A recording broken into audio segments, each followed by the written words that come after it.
Hello viewers, I doctor SBK Lal welcome you all in my YouTube channel. मेरे YouTube channel में आपका बहुत बहुत स्वागत है। अगर आप इस चैनल पर नए हैं तो चैनल को लाइक शेयर और सब्सक्राइब कर लें। आज हम आपके लिए लेकर के आए हैं इलेक्ट्रोमैग्नेटिक इंडक्शन। आज हम फैराडे का जो लॉ है, 3 ठो लॉ, उसके बारे में जानेंगे। कुछ चर्चा करेंगे इंड्यूस्ड EMF का। लेंज का जो लॉ है उसके बारे में चर्चा करेंगे। तो 1831 ईस्वी में फैराडे ने बताया था कि यदि किसी चुंबक तथा तार की एक बंद कुंडली के बीच की दूरी को अगर हम शीघ्रता से बदलते हैं तो कुंडली में एक क्षणिक विद्युत धारा प्रवाहित हो जाती है। तो ये जो मोशन होता है, चुंबक को कुंडली के नज़दीक लाते हैं, फिर हटाते हैं, लाते हैं, हटाते हैं, तो उससे लूप में विद्युत धारा उत्पन्न हो जाती है।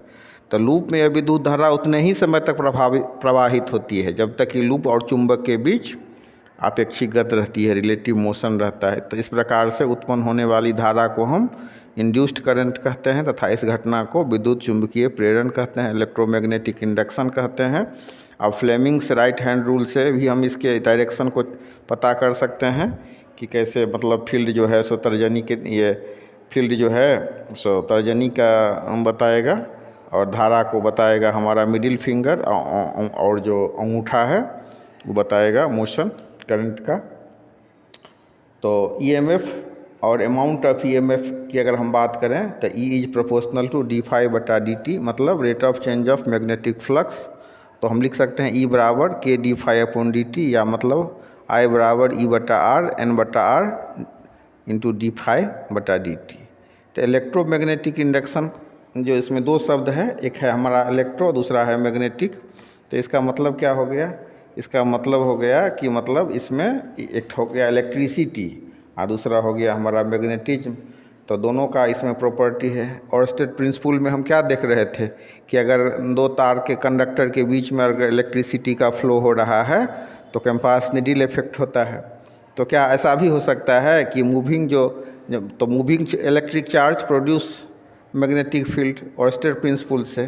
तो क्या ऐसा हो सकता है, can moving magnet produce electric current? तो जो करंट मैग्नेट का जो मूवमेंट है वो इलेक्ट्रिसिटी प्रोड्यूस कर सकता है कि नहीं? तो इसी बेस पर ये निर्भर है। The phenomenon in which electric current is generated by varying magnetic field is called electromagnetic induction.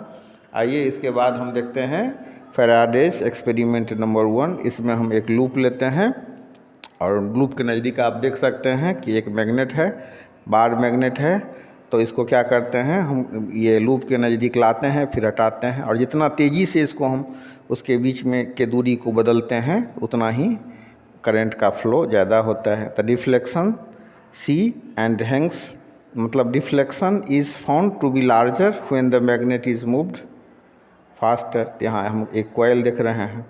अब हमको ये भी समझना है कि relative motion between magnet and coil induce electric current in the coil.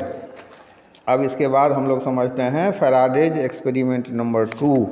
तो इसमें हम क्या करते हैं, तो इसमें हम दो ठो कॉइल लेते हैं, एक C1 एक C2। तो उसमें हम एक कॉइल एक मैग्नेट ले रहे थे, यहाँ दूसरा कॉइल लेते हैं और कॉइल स्प्रिंग के रूप में है, सोलेनॉइड जैसा दिख रहा है, आप देख सकते हैं। As C2 move towards coil C1 the galvanometer shows a deflection, as C2 is moved away the galvanometer shows a deflection in opposite direction. अब इसके बाद हम चर्चा कर रहे हैं फैराडेज एक्सपेरिमेंट नंबर 3 का। Relative motion is not an absolute requirement for inducing current, इसका ये कंक्लूजन है। इसमें भी हम कॉइल C1 और C2 लेते हैं और इसको C2 कॉइल को हम बैटरी से जोड़ते हैं और बैटरी में स्विच देते हैं। तो सेकेंड एक्सपेरिमेंट में क्या होता है कि only magnet is not responsible to generate the current.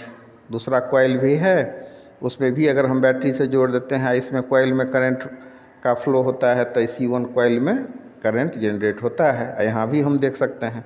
लेकिन उसके बाद फिर ये कंटिन्यू नहीं रहता है, डिफ्लेक्शन फिर 0 पर आ जाता है। तो इस तरह से हम फैराडेज के तीनों एक्सपेरिमेंट को देखें। पहला एक्सपेरिमेंट में relative motion between magnet and coil induced electric current in the coil, और सेकेंड में हमने देखा दो coil, we are taking two coils C1 and C2. As C2 move towards the coil C1, the galvanometer shows a deflection, and C2 is moved away, the galvanometer shows a deflection in opposite direction. और जो तीसरा experiment जो है Faraday's का, उसमें हम conclusion drive किया कि relative motion is not an absolute requirement for inducing current. अब इसके बाद हम लोग थोड़ा सा चर्चा करते हैं मैग्नेटिक फ्लक्स का। What is magnetic flux? तो magnetic flux is the product of average magnetic field times the perpendicular area that it penetrates. तो इसको हम phi से लिखते हैं, स्केलर क्वांटिटी है। और अगर हम मैथमेटिकली बात करें तो phi बराबर b इंटू ए, ये बराबर हो जाएगा बी ए कॉस थीटा। यहाँ b क्या है? तो मैग्नेटिक फील्ड है, ए क्या है? तो एरिया वेक्टर है। The magnitude of the induced EMF in the circuit is equal to the time rate of change of magnetic flux through the circuit। E बराबर हो जाएगा minus d phi B upon d t, and E बराबर minus N d phi B upon d t. N क्या हो गया? तो number of turns हो गया। Lenz law use to get direction of I. तो मैग्नेटिक फील्ड लाइन का direction किधर हो जाएगा? तो नॉर्थ टू साउथ हो जाएगा। तो लेंज लॉ से भी हम बहुत अच्छे तरीक़ा से डायरेक्शन करंट का फ्लो माने पता करते हैं। वैसे राइट हैंड रूल से भी हम पता करते हैं, लेकिन ये ज़्यादा अच्छा है। Polarity of induced EMF is such that it tends to produce induced current in such a direction that it opposes the change in magnetic flux that produces it. तो जो करंट उत्पन्न करने का कारण है उसी का ये विरोध करता है लेंज लॉ। इस पर निर्धारित है कि इंड्यूस्ड करंट को जिसने पैदा किया, मतलब change in flux, magnetic flux, ये उसी का विरोध करेगा। तो ये जो हमारा इंड्यूस्ड करंट है मैग्नेटिक फील्ड में चेंज का ही विरोध करता है। अब दूसरा चीज़ फ़ायदा ये है लेंज लॉ का कि इससे हम इंड्यूस्ड करंट का डायरेक्शन पता करते हैं। तो Lenz law is preferred option for direction of induced current. और E बराबर d phi B upon d t, phi b बराबर